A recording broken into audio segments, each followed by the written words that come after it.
ଜୟ ଜଗନ୍ନାଥ ସାଙ୍ଗମାନେ। ସକାଳୁ ସକାଳୁ ଉଠି ଦେଖିଲା ବେଳକୁ ଶଳାକୁ ଶଳା ଭାଉଜ ଘରେ ଆସିକି ପହଞ୍ଚି ଯାଇଛନ୍ତି। ତେଣୁ ଶଳା ଗାଡିରେ ବସି ଚାଲିଲୁ ଆମେ ଆଇଁଷ ଆଣିବା ଅଭିମୁଖେ। ଯେହେତୁ ଘରେ ଆସି କୁଣିଆ ପହଞ୍ଚିଛନ୍ତି ତାହେଲେ କିଛି ନା କିଛି ଆଣିବାକୁ ପଡିବ। ବାଟରେ ଗଲାବେଳେ ଗାଈର ଖାଲି ରୋଡ ଉପରେ ମାଳ ମାଳ ହଉଥିଲେ। ଆଉ ଗାଈକି ସାଇଡ କରି ଆମେ ଚାଲିଲୁ କିଛି ଆଇଁଷ ଆଣିବା ଅଭିମୁଖେ। ଆଇଁଷ ଦୋକାନରେ ପହଞ୍ଚି ଗଲୁ। ଦେଖିଲା ବେଳକୁ ବଡ ବଡ ମାଛ ବି କଟା ହଉଥିଲା। ତେଣୁ ଇଚ୍ଛା ହେଲା ଟିକେ ଦେଶୀ କୁକୁଡ଼ା ଖାଇବା ପାଇଁ, କାରଣ କେତେ ଦିନ ହେଲା ଦେଶୀ କୁକୁଡ଼ା ଖିଆ ହେଇନଥିଲା। ତେଣୁ ମୁଁ କୁକୁଡ଼ା ଦୋକାନୀ କହିଲି, ଭାଇ ଗୋଟେ ଭଲ ଦେଶୀ କୁକୁଡ଼ାଟେ କାଟ।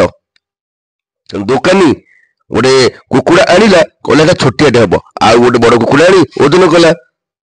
ମୁଁ କହିଲି ଠିକ ଅଛି, ଏଇ କୁକୁଡ଼ାଟା ଆମ ପାଇଁ ହବ। ଆଉ କୁକୁଡ଼ା କାଟି ଆଉ କିଛି ମସଲା ଆଉ ଚିକେନ ଆଣି ଗୀତାକୁ ଧରିଦେଲି। ଗୀତାକୁ କହିଲି ଆକୁ ଆଜି ରୋଷେଇ କର ଦେଶୀ ଷ୍ଟାଇଲରେ।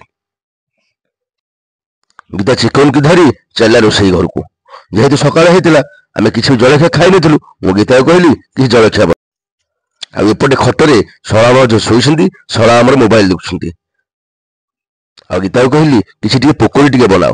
ତେଣୁ ଗୀତା ଫଟାଫଟ ପକୁଡି ଟିକେ ତିଆରି କଲା।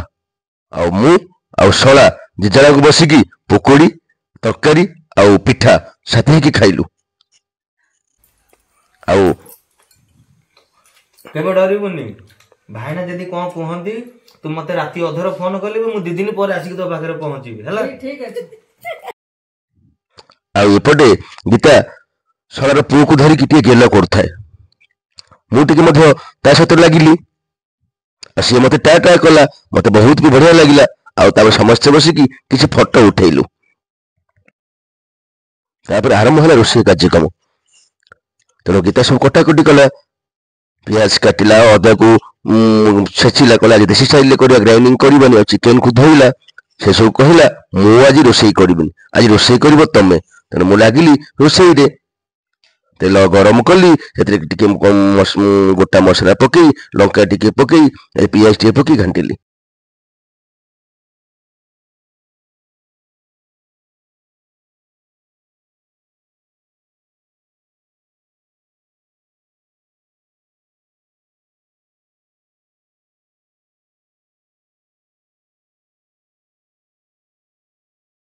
ବର୍ତ୍ତମାନ ମୋ ଚିକେନ ରେଡି।